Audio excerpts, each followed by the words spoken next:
Welcome into our training for the Mach Vulnerability Assessment. This is our new assessment that will be replacing the VI-SPDAT for coordinated entry. So as we know, coordinated entry involves a CS entry and being paired with currently a VI-SPDAT, soon to be the Mach Vulnerability Assessment. So as we go through the MVA, we'll just go through step by step, going through what's different about it, why we made some of these changes, and just kind of going through everything to make sure that you understand how it works. So first things first, we want to make sure that you put in your name, first and last, your agency name, and your email, as well as the assessment date. So that's going to be the date that you're doing the assessment with the client on. Here's a spot for client information. So first and last name and date of birth, as well as their HMIS ID. We want to make sure that you put them in HMIS before you do the assessment with them if you're doing it on the computer. If you have a printed out version, then obviously you can do that afterwards. Client phone number and email address. We want to make sure that we have as much contact information for our clients as possible so that if a housing match is made, we can get in touch with them and get them enrolled into service. We also have a space for alternative contact information. So if they have a friend, a family member, someone else in their household who is willing to be a contact for them, we want to make sure, again, that we have so many ways to reach out to people and get in touch if we find them housing. Here's yes or no to whether they're a veteran, and then county of current location, so where they're currently at, county that you're servicing them in, and then county of last permanent address, so where do they last have stable housing. One of the main differences from the VI-SPDAT to this MVA is the ability to have everything contained in one form. So the VI-SPDAT, you know that there's a youth version, an individual version, and a family version, and you have to pick the right one depending on the clients that you're working with. What we changed for this is that everything is included in this one single form and just depends on the answers that you provide. So if you select just a one-person household, whether a youth or an individual adult, this is what you'll do, and you'll keep on going down. But if you select two or more, let's say we're working with a family of 3, we'll hit 2 or more, and these questions will pop up that only apply to families. So we'll go through those family questions so we see everything. First up, are you or anyone in your household currently pregnant? And then, do you have children under the age of 18 in your household? If they say yes, we'll have more questions pop up. We wanted to make sure that families got properly assessed and scored, and so we have plenty of questions that apply directly to families. Yes or no to, are they a single parent or legal guardian with one or more children under the age of 18? Again, if there are children under the age of 6 in their household, if they say yes, there'll be another question that pops up solely for that, asking how many children. There's a question for, have they had trouble getting or keeping a place to stay because they could not find or afford care for their children or other dependent that needs significant care? And then yes or no to, is there someone over the age of 18 in your household who requires significant care? So if they're a caregiver for their mother or a sister or anyone like that, this would be included here. Here's age and all the ranges available. Sex, female, male, prefers not to answer or doesn't know. And again, this is always what the client identifies as. Race and ethnicity. Again, this is what the client identifies as, and there's the option to select as many as they choose. Yes or no to, is English your primary language? If they select no, there's a question that pops up asking, does this create a barrier or prevent you from obtaining housing or employment? For employment and resources, do they currently receive any income from any source? So that can be a job, under the table job, disability, child support, anything like that. If they have money coming in, the answer is yes.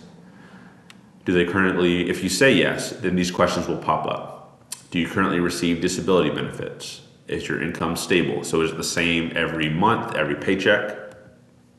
And then, is your income that you do get enough to afford housing and other basic needs? For housing instability, have you ever rented an apartment, a room, or a house? If they say yes, there'll be a question that pops up asking if they've ever been evicted. As we know, having an eviction on the record can make it really hard to get into certain houses, certain apartments, certain landlords. And so we wanted you to have a question here so that caseworkers would know on the front end that that might be a barrier to housing down the road. Same thing, have you ever owned a home? If they say yes, there's a question that pops up, have you ever lost it to foreclosure?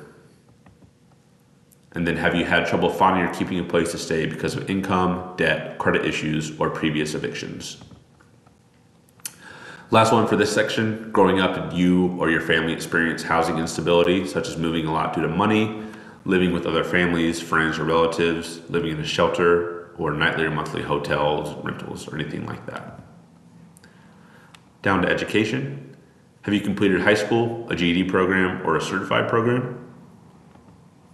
And then have they had trouble getting a job or a place to stay because they've had trouble filling out applications, needed more training, or needed help with the process? Down to interpersonal support. Do you have someone you can count on to care about you and help you? And then do you have a pet or service animal that stays with you? This is another question that we know if they have a pet with them or a service animal, that can prevent them from getting into certain shelters, certain apartments. So again, this is one of those questions that we want to ask on the front end so that you will know beforehand that this could be a barrier for housing. Down to the safety section. We wanted to make these questions less invasive, less trauma-inducing compared to the VI-SPDAT. So here's where we ended up. Have you ever experienced or witnessed violence, abuse, or neglect? Examples of that can be physical, sexual, emotional, financial, or online abuse. If they say yes, there's a question that pops up. Are you currently fleeing an unsafe situation? And that could be intimate partner abuse, trafficking, or other dangerous situations. Have concerns for your safety contributed to your homelessness or made it harder to get or keep a place to stay?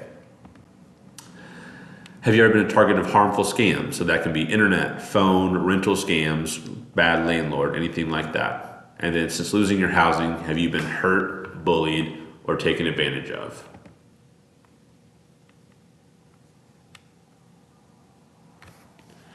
Next up is a health section on yes or no, do you have a disabling condition? And that can be anything. That can be a chronic health condition, that can be substance use disorder, that can be mental health concerns. If yes, there's a question that pops up here. Does that condition make it harder for you to get or keep a place to stay?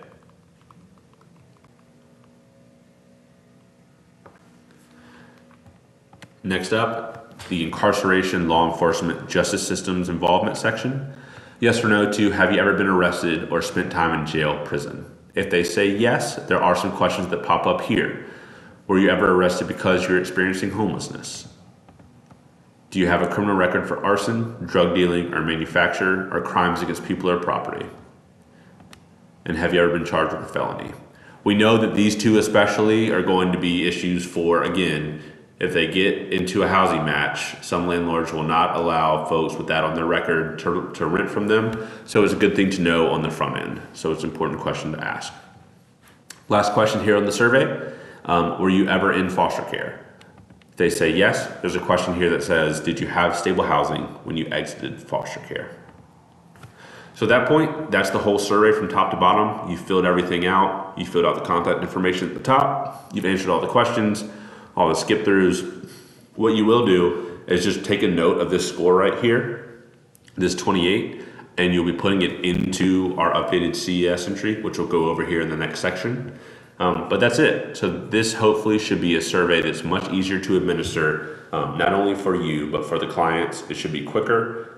It should be less trauma inducing. And we hope that these questions also are just more valuable in terms of understanding their situation, their risk factors, and what is going to keep them from getting into housing.